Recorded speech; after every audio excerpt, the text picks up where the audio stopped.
Hello everyone. तो कैसे हैं आप लोग। आज इलेक्ट्रोस्टैटिक्स में हम लोग पढ़ने जा रहे हैं कंडक्टर्स एंड स्क्रीनिंग इफ़ेक्ट, जिसे हम शील्डिंग इफ़ेक्ट भी कहते हैं। ये कुछ ऐसा टॉपिक है जो बहुत इम्पॉर्टेंट भी है और ज़्यादातर लोगों को परेशान करता है। कंडक्टर्स क्या होते हैं, स्क्रीनिंग इफ़ेक्ट क्या होता है, शील्डिंग इफ़ेक्ट या स्क्रीनिंग इफ़ेक्ट ये कब होता है, कैसे होता है। तो ये सब चीज़ें हम लोग डिस्कस करेंगे। आप लोग ध्यान से देखिए, मैं उम्मीद करता हूँ आपको ये चीज़ बहुत आसानी से आप समझ आएगी। तो सबसे पहले बात करते हैं कंडक्टर्स की।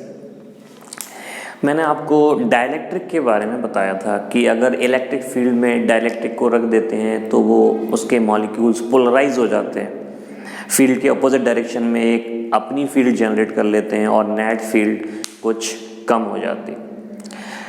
कंडक्टर में भी हम कह सकते हैं कुछ वैसा ही है, लेकिन पोलराइजेशन का रीज़न यहाँ पे मॉलिक्यूल पोलराइजेशन नहीं। कंडक्टर एक ऐसा मटेरियल होता है जिसके पास लूज इलेक्ट्रॉन्स होते हैं, मतलब फ्री इलेक्ट्रॉन्स जो उसके सरफेस पे आज़ादी से फ्रीडम के साथ आराम से घूम सकते हैं, टहल सकते हैं, जो कि आपके डाइलेक्ट्रिक के पास नहीं थे। तो होता क्या है कंडक्टर में, जैसे ये कंडक्टर को आप किसी इलेक्ट्रिक फील्ड में रखते हो तो इसके जो फ्री इलेक्ट्रॉन्स हैं जो इसके सरफेस पे रहते हैं वो बहुत जल्दी ही इस फील्ड की वजह से मूव करना, जैसे ही आप फील्ड में रखते हो मूव करना शुरू कर देते हैं। तो जैसे ही आपने इस तरफ फील्ड लगाई तो जो नेगेटिव चार्ज है, फ्री इलेक्ट्रॉन्स क्या है, नेगेटिव चार्ज, तो वो फील्ड के ऑपोजिट भागना शुरू कर देंगे। तो यहाँ पे अगर ये कंडक्टर न्यूट्रल था, मान लो पहले से कोई चार्ज नहीं था तो न्यूट्रल था, लेकिन फ्री इलेक्ट्रॉन्स तो हैं, तो जो फ्री इलेक्ट्रॉन्स हैं वो इस तरफ भागना शुरू कर देंगे। तो यहाँ पे इलेक्ट्रॉन्स ऐसे आ जाएंगे, यहाँ पे इलेक्ट्रॉन का क्राउड हो जाएगा। पहले भी इलेक्ट्रॉन यहाँ पे थे लेकिन अब ज़्यादा हो गए, और जैसे इलेक्ट्रॉन यहाँ पे आए तो उस तरफ प्लस चार्ज हो गया,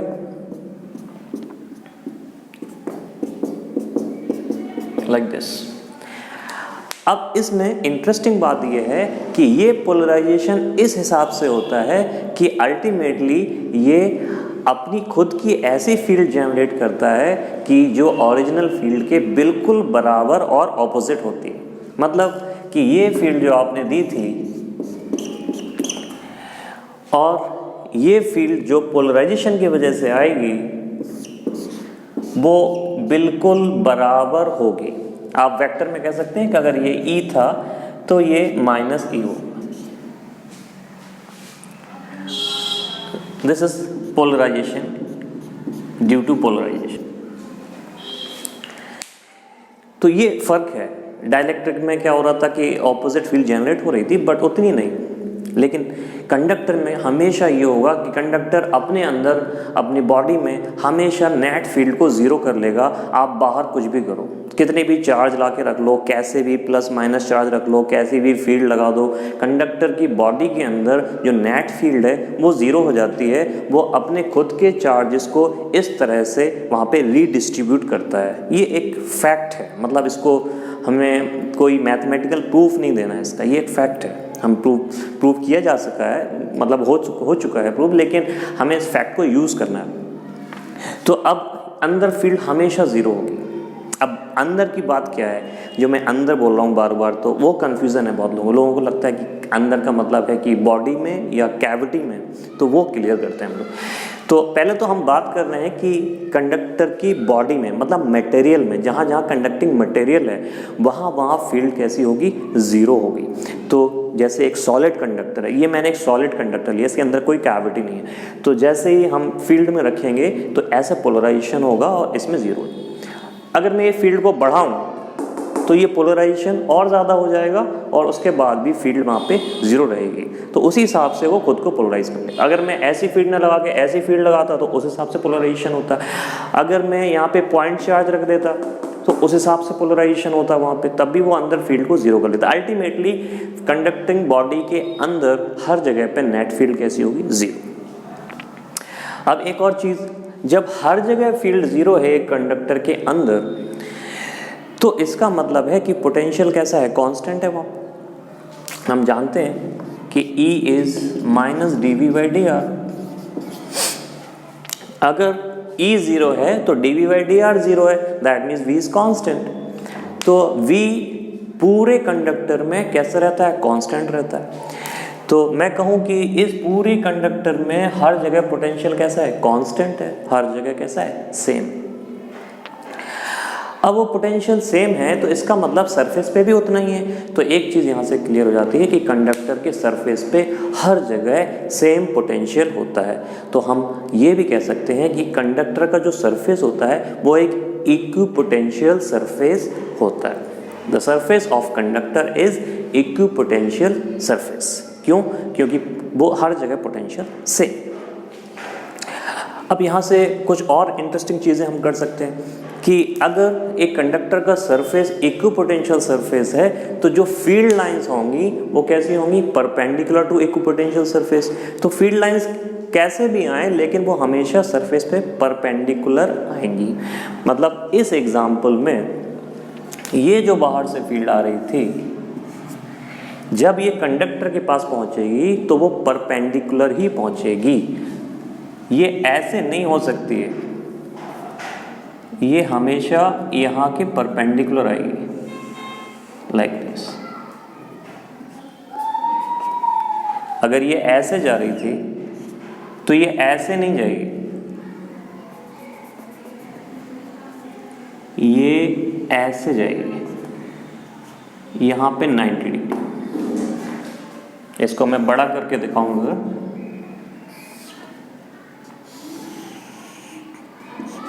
ये 90 डिग्री रहेगा, ये इसका टेंजेंट है और ये फील्ड लाइंस 90 डिग्री।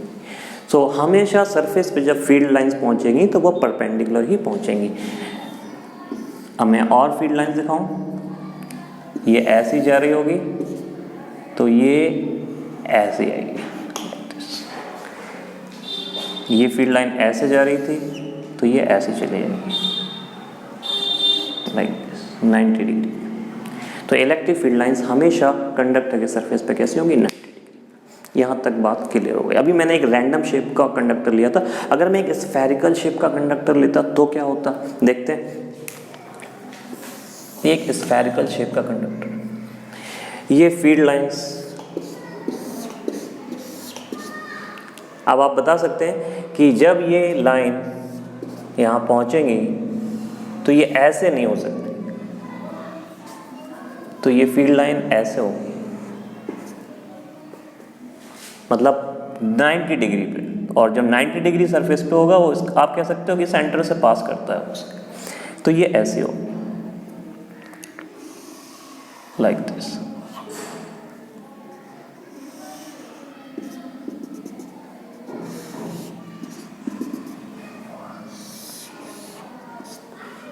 और दूसरी तरफ से जब फील्ड लाइंस वहाँ से निकलेंगी, आपने यहाँ पे नेगेटिव चार्ज आ गया था, यहाँ पॉजिटिव, यहाँ से फील्ड लाइंस इसी तरीके से निकलेंगी।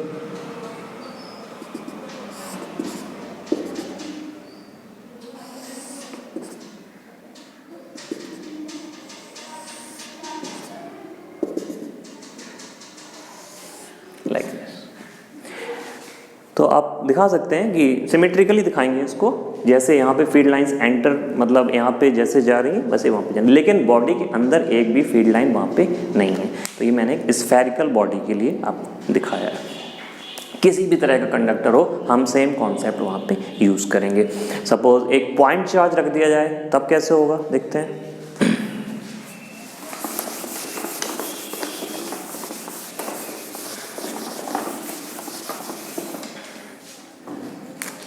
ये एक स्फेरिकल कंडक्टर है और यहाँ मैंने एक पॉइंट चार्ज रख दिया। आपको पता है पॉइंट चार्ज से जो फील्ड लाइंस होंगी वो कैसी होंगी, रेडियली आउटवर्ड जा रही होंगी, ऐसे। तो जो इसके सेंटर की तरफ है वो लाइन सीधी चली जाएगी, लाइक दिस। लेकिन जो ऐसी जा रही होगी वो ऐसी आएगी 90 डिग्री पे।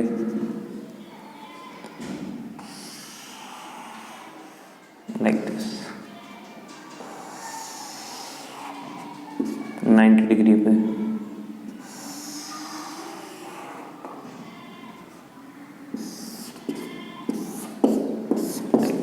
तो फील्ड लाइंस वहाँ पे 90 डिग्री पे जाएंगी और इस प्लस चार्ज की वजह से उसने क्या किया होगा, माइनस को इस तरफ अट्रैक्ट कर लिया होगा, तो यहाँ पे नेगेटिव चार्जेस आ गए, यहाँ पे पॉजिटिव चार्जेस आ गए। ऐसे ही फील्ड लाइंस वहाँ से एग्जिट करेंगी इसी तरीके से।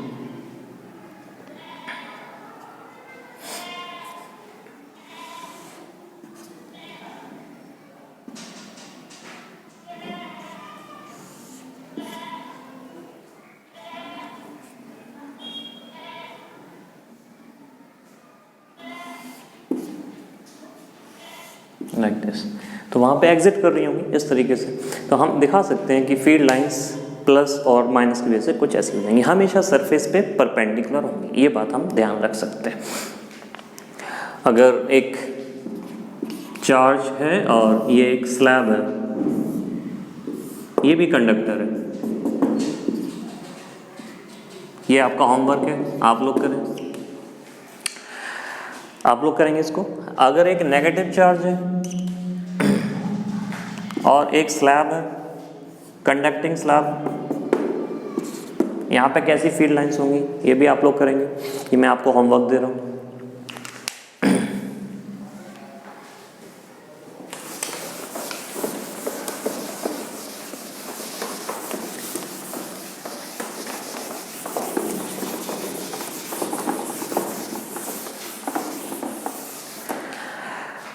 अच्छा, कंडक्टर के ऊपर अगर कुछ चार्ज है तब क्या होगा, मतलब ये एक रैंडम शेप का कंडक्टर है, मैंने कंडक्टर को कुछ चार्ज दे रखा है, मतलब वहाँ पे न्यूट्रल नहीं है, तो मान लो इस पे कुछ चार्ज है Q, तो वो Q का डिस्ट्रीब्यूशन कैसा होगा वो देखिए आप। तो अगर ये रैंडम शेप का कंडक्टर है तो ये यूनिफॉर्मली डिस्ट्रीब्यूट नहीं होगा चार्ज कुछ इस तरह से डिस्ट्रीब्यूट होता है कि जहाँ पे रेडियस ऑफ कर्वेचर जितना कम होगा वहाँ पे चार्ज डेंसिटी उतनी ज़्यादा होगी। मतलब कहने का ये है कि जितने शार्प पॉइंट होंगे वहाँ पे चार्ज डेंसिटी ज़्यादा होगी, जितने ज़्यादा शार्प पॉइंट होंगे वहाँ चार्ज डेंसिटी ज़्यादा होगी, जहाँ पे शार्प पॉइंट कम होंगे या फ्लैट सरफेस होगा वहाँ पे चार्ज डेंसिटी उतनी ही कम होगी। अल्टीमेटली रेडियस ऑफ कर्वेचर से हम बात करेंगे, मतलब जैसे इस यहाँ पे बात की जाए तो इसका रेडियस ऑफ कर्वेचर देखें इतना आ रहा है, अगर यहाँ पे बात की जाए तो इसका रेडियस ऑफ कर्वेचर देखें, इसको कंप्लीट करें ऐसे आ रहा है। तो जितना फ्लैट सरफेस होगा उसका रेडियस ऑफ कर्वेचर उतना ज़्यादा होगा, तो वहाँ पे उतनी ही कम चार्ज डेंसिटी होती। तो जितने शार्प पॉइंट हैं वहाँ चार्ज डेंसिटी ज़्यादा होगी।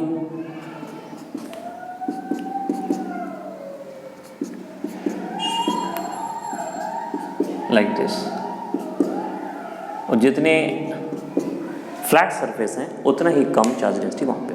अब फील्ड लाइंस कैसे ड्रॉ करें, अंदर तो कोई फील्ड नहीं होगी। अब इस चार्ज की वजह से जो फील्ड लाइंस होंगी हमेशा परपेंडिकुलर ऐसे जाएंगे, ये 90 डिग्री, ये 90 डिग्री। आप फील्ड लाइन की डेंसिटी वहाँ दिखा सकते हैं ज़्यादा, जहाँ पे कम रेडियस ऑफ कर्वेचर है तो वहाँ पे ज़्यादा डेंस लाइन दिखा सकते हैं।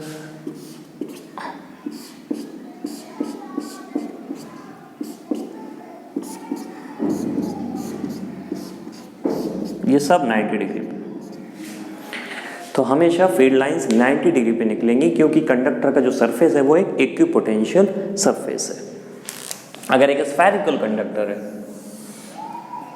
और इस पे कुछ चार्ज है, अब ये आप देखें रेडियस ऑफ कर्वेचर यूनिफॉर्म है तो चार्ज यूनिफॉर्मली डिस्ट्रीब्यूट हो गया। अब इस कंडक्टर से देखें तो फील्ड लाइंस ऐसी जाएंगी, सेंटर से बाहर आते हुए आपको दिखाई देंगे। अंदर कोई फील्ड लाइन नहीं होगी, बाहर होगी।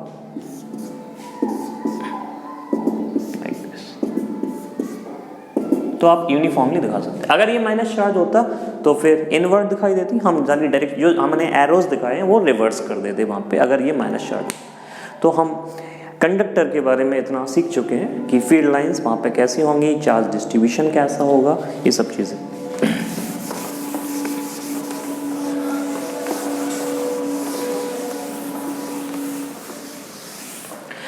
अब बात करते हैं शील्डिंग इफेक्ट या फिर स्क्रीनिंग इफेक्ट। देखिए, शील्डिंग या स्क्रीनिंग का मतलब है कि किसी भी तरह इलेक्ट्रिक फील्ड को किसी रीजन में रोक देना, उसको ब्लॉक कर देना कि अब वहाँ पे फील्ड नहीं होगी। एक तो हमने कंडक्टर बॉडी की बात की कि मटेरियल के अंदर फील्ड जीरो होती है, वो बात अलग है। लेकिन किसी रीजन में इलेक्ट्रिक फील्ड को रोक देना, वहाँ पे कोई मटेरियल नहीं है, सिंपली वो खाली जगह है, वैक्यूम है यू कैन से, लेकिन वहाँ पे फील्ड को हमने ज़ीरो कर दिया है, तो उस प्रोसेस को, उस तरीके को हम कहते हैं कि वहाँ पे इलेक्ट्रोस्टैटिक शील्डिंग हो गई है। तो यहाँ पे स्क्रीनिंग हो, इसी को स्क्रीनिंग इफेक्ट भी हम कहते हैं। तो ऐसा कब होता है? इसका एक केस तो यही है कि कंडक्टर के अंदर जो कैविटी होती है वहाँ पे नेट फील्ड ज़ीरो हो जाती है बिकॉज ऑफ शील्डिंग इफेक्ट। ये भी कंडक्टर की प्रॉपर्टी। मतलब मैंने अभी सॉलिड कंडक्टर की बात कर रहा था, ध्यान दीजिएगा, मैंने कहा था एक सॉलिड कंडक्टर की बॉडी के अंदर फील्ड जीरो होती है। बॉडी के अंदर का मतलब है जहाँ जहाँ मटेरियल है, ये एक सॉलिड कंडक्टर है, तो जहाँ जहाँ मटेरियल है सब जगह फील्ड जीरो है। लेकिन ये दूसरी चीज़ मैं बता रहा हूँ कि ये तो बॉडी है और बॉडी के अंदर यहाँ मटेरियल है, ये कंडक्टर है, यहाँ मटेरियल है, लेकिन अंदर कैविटी है, अंदर मटेरियल नहीं है, लेकिन कैविटी में भी कंडक्टर फील्ड को ज़ीरो कर देता है। ये एक कंडक्टर की प्रॉपर्टी। तो हम इसको भी कह सकते हैं कि ये एक कंडक्टर जो है वो एक शील्डिंग इफेक्ट की तरह काम कर रहा है, एक स्क्रीनिंग इफेक्ट कर रहा है। तो अगर मैं बाहर से कोई फील्ड यहाँ पे अप्लाई करूँ तो ये चीज़ ऐसी नहीं होगी कि ये ऐसे जाके अंदर जाए फील्ड लाइन, ये ऐसा नहीं होगा। फील्ड लाइन अंदर नहीं जाती, मतलब अंदर फील्ड ज़ीरो रहती है। तो कंडक्टर अपने अंदर जो कैविटी है उसमें भी फील्ड को ज़ीरो कर लेता है। तो यहाँ पे अगर ऐसी फील्ड है तो ये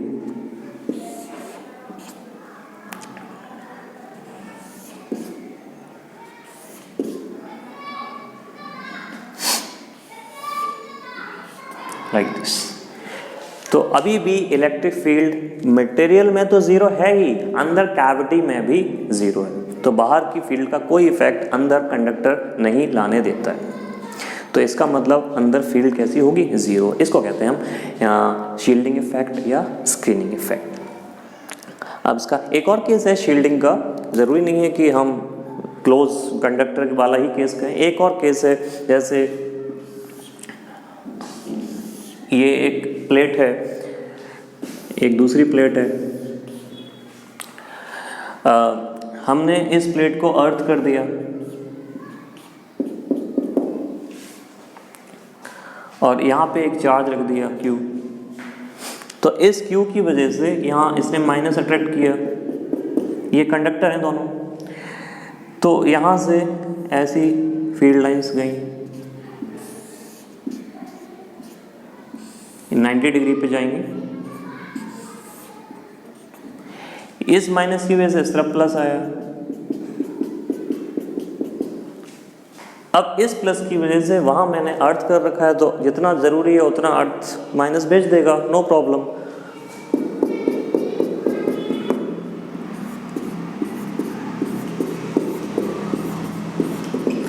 लेकिन जो उस तरफ वाला जो फ्री चार्ज होगा वो ज़ीरो हो जाएगा, क्योंकि वहाँ पे अर्थिंग है।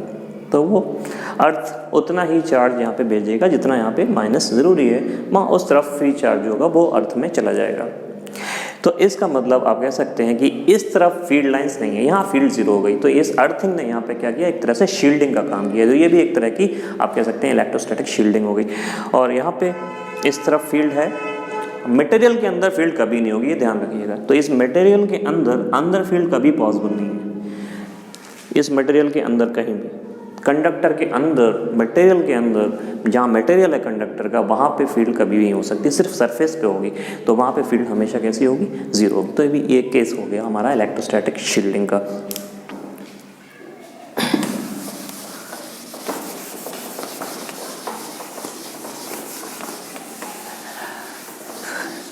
अब सवाल एक उठता है कि क्या कैविटी में फील्ड कभी नहीं हो सकती, जैसे कि मटेरियल में कभी नहीं हो सकती। अभी अभी आप कहेंगे सर आपने बोला मटेरियल में कभी नहीं हो सकती, तो क्या कैविटी में भी कभी नहीं हो सकती?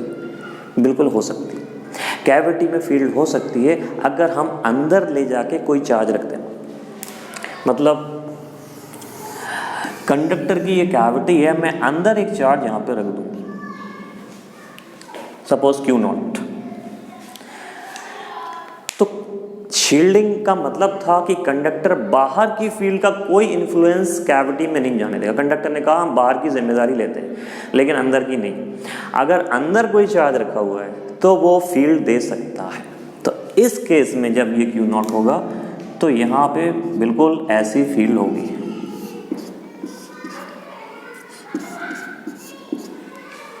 %100% होगी अंदर कैविटी में।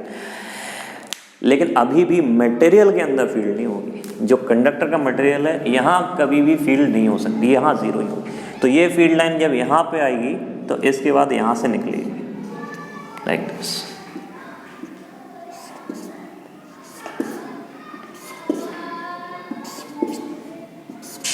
Like this. अगर मैं इस चार्ज को सेंटर पे नहीं रखता, कहीं और रखता तो क्या होता, वो भी हम देख सकते हैं।